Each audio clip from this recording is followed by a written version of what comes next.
Hello guys, এসে গেছি আবার একটা ভিডিও নিয়ে। Welcome back to my channel princess Gunja. So এখন হচ্ছে আমাদের মন্দিরের ক্লাবে ঢুকে গেছি, তারপরে প্যান্ডেলে ঢুকে গেছি। তারপরে পুজো শুরু হয়ে গেছে। আর এখানে ঢুকে মাকে আগে ঠান্ডা করতে হয়, কুলোটাকে ঠান্ডা করতে হয়। তো সবাই মিলে এখানে সেটাই করা হচ্ছে। যে কুলো নিয়েছিল প্রথমে সে ঠান্ডা করে, তারপরে একে একে সবাই মিলে তারপরে এখানে পূজা শুরু হয়ে গেছে। এখানে আরতি হবে, এবারে হোম হবে, যজ্ঞ হবে। আর আমরা এই যে কুলো ঠান্ডা করার পর আমরা গিয়ে ভিতরে দইয়ের ঘোল খেয়েছিলাম, দইয়ের শরবত। কুলো একবার ঠান্ডা করা হয়ে গেলে তারপর দই। আর এইখানে আমার মাম্মাম, এই যে এতক্ষণ ধরে আমার মাম্মামকে দেখতে পাওনি, এই যে আমার মাম্মাম।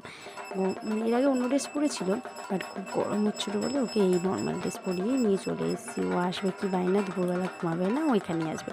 আর এই যে সব আছে আমার কাকি শাশুড়িরা, পাড়ার সব আশেপাশে সব। এই পুজো হচ্ছে, পুজোটা হয়ে গেলে তারপর আমরা অঞ্জলি দেবো।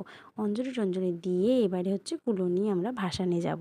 সো তার আগে কুলো নিয়ে ভাসানে যাওয়ার আগে ফের মাকে ঠান্ডা করা হচ্ছে।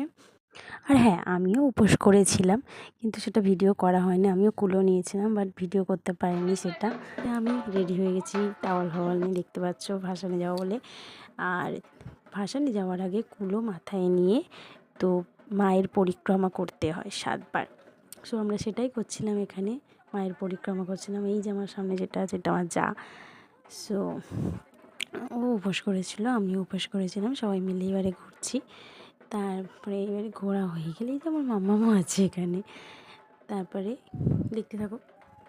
আর হ্যাঁ, ভিডিওগুলো কেমন লাগছে কমেন্ট করে প্লিজ জানিও। যদি ভালো লাগে অবশ্যই একটা লাইক, আর প্লিজ আমার চ্যানেলটাকে সাবস্ক্রাইব করে দেবে। আর কেউ যদি ফেসবুক থেকে দেখে থাকো তো আমার চ্যানেল প্রোফাইলটাকে প্লিজ ফলো করে দিও।